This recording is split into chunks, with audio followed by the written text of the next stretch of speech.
Good morning बच्चों। ये मोर concept के अंदर 2-3 टॉपिक बच गए थे। मुझे कल ही किसी लड़की ने सिलेबस भेजा कि सर ये टॉपिक रह गए। मैं उन टॉपिक्स को कवर कर रहा हूँ, आप ध्यान से देखिए। छोटे ही हैं, इंपॉर्टेंट टॉपिक है लेकिन इंटरेस्टिंग। पहला टॉपिक है relative atomic mass. Relative atomic mass first is relative atomic mass. Relative atomic mass relative atomic मास की जब हम बात करें तो हमारे पास बच्चों आता है रिलेटिव एटॉमिक मास की बात करें, बल्कि रिलेटिव एटॉमिक मास की बजाय एवरेज रिलेटिव एटॉमिक मास की बात करते हैं। एवरेज रिलेटिव एटॉमिक मास, ये कॉन्सेप्ट आता है। This concept takes place only in case of isotopes. ये कॉन्सेप्ट केवल और केवल आइसोटोप्स के केस में आता है, जहां पर आइसोटोप्स होते हैं। आइसोटोप्स का मतलब भी आप समझते हो, कार्बन नेचर के अंदर कार्बन 6, 12, कार्बन 6 और 14 एटॉमिक नंबर सेम है। एटॉमिक नंबर जो है वो सेम है, मास नंबर डिफरेंट है। तो isotopes are the species of isotopes are the species of same elements, एक एलिमेंट की, कार्बन की है same element, which have same atomic number but different mass number. जिनका एटॉमिक नंबर सेम है, mass number different है, उन species को हम आइसोटोप्स कहते हैं। एग्जांपल के लिए हमने कहा कार्बन 612, कार्बन 614, क्लोरीन 1735, क्लोरीन 1737, ये आइसोटोप्स। अब इन आइसोटोप्स का जब हम मास निकालें तो हमें इन आइसोटोप्स के मास निकालने के लिए बच्चों हमें मिलता है, हमें इनका एवरेज रिलेटिव एटॉमिक मास निकालना होता है। जब हम एवरेज रिलेटिव एटॉमिक मास की बात करें तो हमें क्या कॉन्सेप्ट लगाना होता है। सबसे पहले आपको आइसोटोप्स समझ में आ गए होंगे। अब इन आइसोटोप्स का मास निकालने के लिए हमें एवरेज रिलेटिव एटॉमिक मास निकालना है। तो मैं एवरेज रिलेटिव एटॉमिक मास की बात करूं कि एवरेज रिलेटिव एटॉमिक मास कैसे निकालें, एक क्वेश्चन करवा रहा हूं आपको, क्वेश्चन है आपके पास। Question number 1, chlorine is found in nature in 2 forms. कौन से 2 फॉर्म है पता है आपको? Chlorine 1735 and chlorine 1737। अब मुझे दे रखा है इनका परसेंटेज अबंडेंस, यानी कि ये किस परसेंटेज के अंदर नेचर में मिलती हैं। तो हमें दे रखा है क्लोरीन जो 35 वाली है वो हमें मिलती है 75.33% के अंदर, और जो क्लोरीन 37 है वो हमें मिलती है 24.47% के अंदर, 24.47%। इस तरह के क्वेश्चन बच्चों हमें मिलते हैं। तो जब भी ऐसा क्वेश्चन मिले तो हम उसको कैसे सॉल्व करते हैं? हम कहते हैं average relative atomic mass that is equal to summation percentage abundance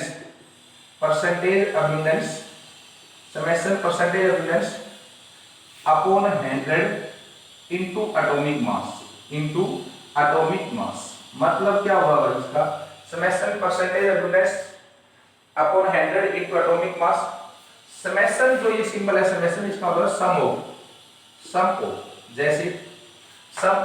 जैसे इस क्वेश्चन को ही देखेंगे, इसी क्वेश्चन को आपको।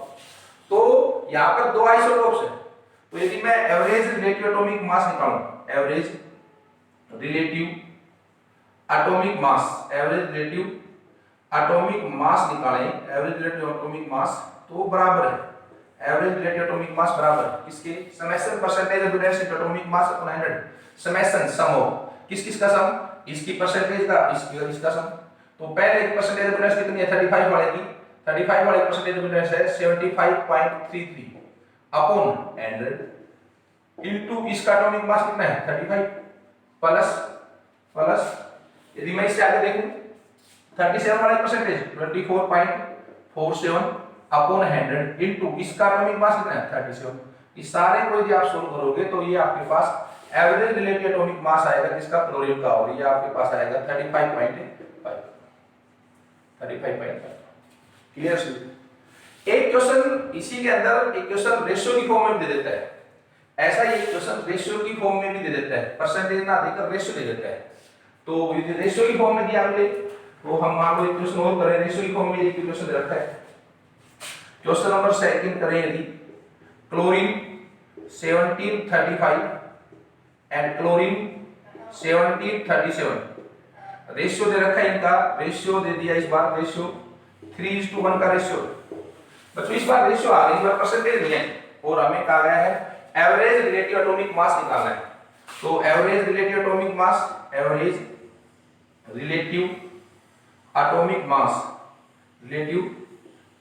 मास यदि एवरेज रिलेटिव एटॉमिक मास निकालना है तो वो एवरेज रिलेटिव एटॉमिक मास इस बार फॉर्मूला वही summation percentage upon 100 into atomic मास वाला जो फॉर्मूला था बिल्कुल वैसे ही फॉर्मूला एटॉमिक मास। इस बार परसेंटेज नहीं आई तो क्या आ गया रेशियो आ गया, तो समेशन रेशियो। अब रेशियो की बात करें यदि हम तो पहले का देखो क्लोरीन का 35 वाले का 3 into atomic mass 35 plus 37 plus 1 into 37 upon sum of ratio. दोनों रेशियो क्या था 3 + 1 था 3:1 था तो 3 + 1 यानी कि 4। ये आपके पास 4, इसको भी सोल्व किया तो ये भी आपके पास 35.5। तो आइसोटोप्स का एवरेज एटॉमिक मास एवरेज रिलेटिव एटॉमिक मास निकालना हो तो उसके लिए ये फॉर्मूला आप यूज करें summation percentage upon 100 into atomic mass. Summation मतलब सम कर लोगे सभी। चलो बच्चों इससे आगे देखें यदि हम तो इससे आगे हमारे पास एक छोटा सा क्वेश्चन मैं और बता देता हूं आप लोगों को। एक छोटा सा क्वेश्चन है, होमवर्क है, आप करेंगे उसको और उसको करने के बाद मेरे पास सॉल्यूशन भेजें। छोटा सा क्वेश्चन मैं और दोबारा एक आपको होमवर्क के लिए दे रहा हूं। आपके पास होमवर्क है आज का, होमवर्क आज का क्वेश्चन का जो होमवर्क है वो आपके पास है जो आयरन है Fe क्वेश्चन नंबर 3 Fe का एटॉमिक नंबर 26 मास 54 वो 3 आइसोटोप्स फॉर्म है Fe 26 56 एंड Fe 26 30 57 इनकी परसेंटेज अब्यूंडेंस दे रखी है, परसेंटेज अब्यूंडेंस आपको दे रखी है इनकी और वो परसेंटेज अब्यूंडेंस दे रखी है 5%, 90% एंड 5%।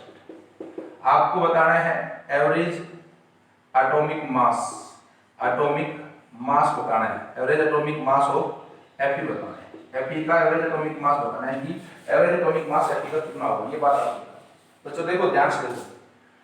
यदि हम इस क्वेश्चन को करें तो हमारे पास फॉर्मूला था, क्या फॉर्मूला, यदि इसको सोल्व करें तो अभी बताया था average atomic mass that is equal to summation percentage abundance upon 100 into atomic mass. बोलो यार समेशन मतलब सम ऑफ। पहला देखो पहला कितना परसेंट है 5/100 इनटू एटॉमिक मास 54 प्लस दूसरा देखो 90 अपॉन 100 इनटू 56 प्लस अगला देखो 5 अपॉन 100 इनटू 57। ये सारा सॉल्व करेंगे, जो भी आंसर आए वो मेरे पास क्लियर। चलो जो एक तो ये टॉपिक रहा था, तो दूसरा एक टॉपिक और है उसके भी क्वेश्चन पूछ लेता है, उसको ही मैं करवा रहा हूं आपको। दूसरा टॉपिक आपके पास है डुलोंग्स पैकेट लॉ। सेकंड जो आपके पास टॉपिक है डुलोंग्स पैकेट लॉ। वैसे तो ये आपके पास फिजिक्स में आता है, लेकिन इसकी जो रिजल्ट है डेरिवेशन वगैरह भी आता है फिजिक्स में इसका। पर जो इसका रिजल्ट है उस रिजल्ट को यहाँ भी यूज कर लेते हैं हम केमिस्ट्री में।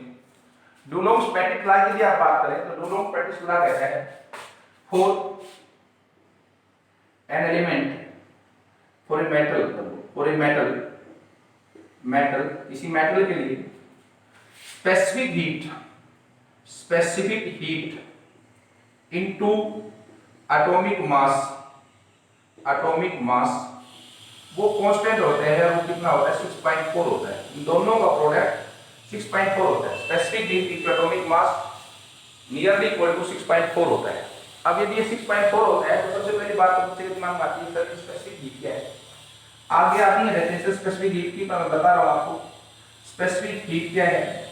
स्पेसिफिक हीट को कहता है कि ये आपके पास कोई एक सब्सटेंस है, मान लो एक मेटल है, इसका टेम्परेचर T डिग्री सेल्सियस है, इसका मास 1 ग्राम है, 1 ग्राम।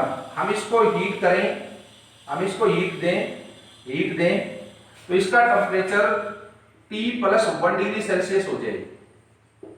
तो स्पेसिफिक हीट को मैं डिफाइन कर रहा हूं। Specific heat it is defined as amount of heat required to raise the temperature of 1 gram of a substance through 1 degree Celsius। ये स्पेसिफिक हीट की डेफिनेशन है। Defined as amount of heat required to raise the temperature of 1 gram of a substance to 1 degree Celsius. किसी 1 ग्राम body का 1 ग्राम substance का मास temperature यदि आप 1 degree Celsius से rise करना चाहते हो तो आपको कितनी हीट रिक्वायर्ड है, that is known as specific heat. Dulong's Petit law का फार्मूला है करेक्ट, वो यूज कर रहे हैं specific heat into atomic mass that is nearly equal to 6.4। बच्चों इसके ऊपर बेस्ड क्वेश्चन कैसे आते हैं, बहुत इंपॉर्टेंट क्वेश्चन आते हैं इंट्रेंस एग्जाम में, गलती से रह जाए तो पता नहीं कैसे। इसको इंट्रेंस एग्जाम में बहुत अच्छे क्वेश्चन इसके ऊपर से आते हैं। मैं एक क्वेश्चन करवा रहा हूं, इसके ऊपर बेस्ड क्वेश्चन करवा रहे हैं। ए मेटल क्लोराइड क्वेश्चन है आपके पास, मोस्ट इंपोर्टेंट क्वेश्चन है, दिमाग खोलने वाला क्वेश्चन है। A metal chloride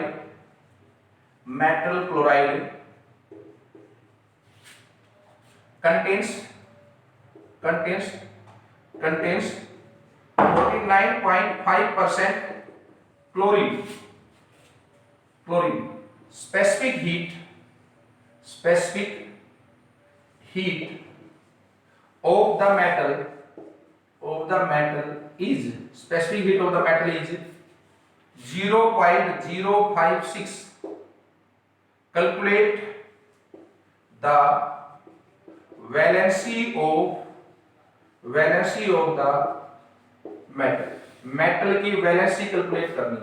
calculate the valency of the metal, जो मेटल आपको दे रखा है उस मेटल की आपको वैलेंसी कैलकुलेट करके बतानी है कि वैलेंसी कितनी होगी उस मेटल की, ये बात आपको बतानी है। Metal chloride contains 49.5%।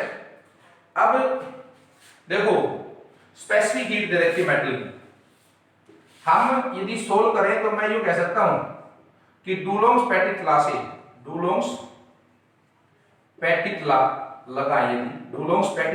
लगाएं तो हम कह सकते हैं specific heat into atomic mass that is equal to 6.4। बोलो यार, specific heat into atomic mass that is equal to 6.4। Specific heat की बात करने, एटॉमिक मास निकालने, तो स्पेसिफिक हीट आपको गिवन है 0.056 इनटू एटॉमिक मास, मेटल का atomic mass that is equal to 6.4। यदि आप एटॉमिक मास निकालेंगे तो एटॉमिक मास आपके पास कितना आ गया 6.4 अपॉन 0.056 ये आपके पास आ गया, ये आपके पास आ गया 6.4 अपॉन 0.056। तो इसको आप यदि सोल्व करते हो तो ये आपके पास 106.7 ग्राम आ गया, 106.7 ग्राम। दूसरा आपके पास है जो इसी के अंदर यदि आप पूछो तो इसके अंदर आपके पास ये तो एटॉमिक मास आएगा, लेकिन हमें तो वैलेंसी निकालनी है।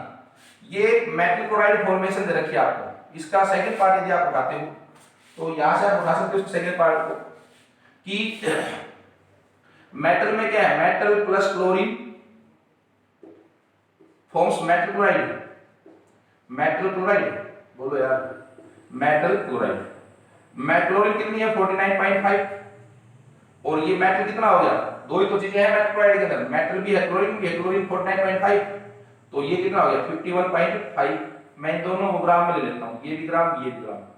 क्या मैं यहां से कह सकता हूं 49.5 ग्राम of chlorine, 49.5 gram chlorine reacts combined with 51.5 gram of metal. बोलो यार, 1 ग्राम कंबाइन होगा 51.5 अपॉन 49.5 के साथ। बोलो, और आपको मैंने जब इक्विवेलेंट मास पढ़ाया था तो उसमें डेफिनेशन बताई थी, the mass of the substance which combines with 1 gram of hydrogen, 8 gram of oxygen, 35.5 gram of chlorine, that is known as equivalent mass. तो यदि यहाँ पर मैं देख रहा हूँ कि 35.5 ग्राम कंबाइन होगा तो ये इनटू कर दूं 35.5 ग्राम के साथ। ये जब आपने सोल्व किया सारा तो ये आपके पास आ गया बच्चों 36.93 ग्राम, 36.93 ग्राम। तो आपके पास दो चीजें आ चुकी, एक आपके पास क्या आ गया एटॉमिक मास आ गया, ये आपके पास क्या आया इक्विवेलेंट मास। इक्विवेलेंट मास आपके पास मेटल का आ गया, equivalent mass of metal, equivalent mass of metal आपके पास कितना आ गया भाई, इक्विवेलेंट मास ऑफ मेटल आपका है 39.93 ग्राम।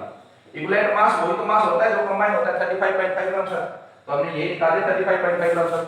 अब हमें पता है कि इक्विवेलेंट मास बराबर होता है atomic mass, atomic mass equivalent mass बराबर है atomic mass upon valency factor, valency factor.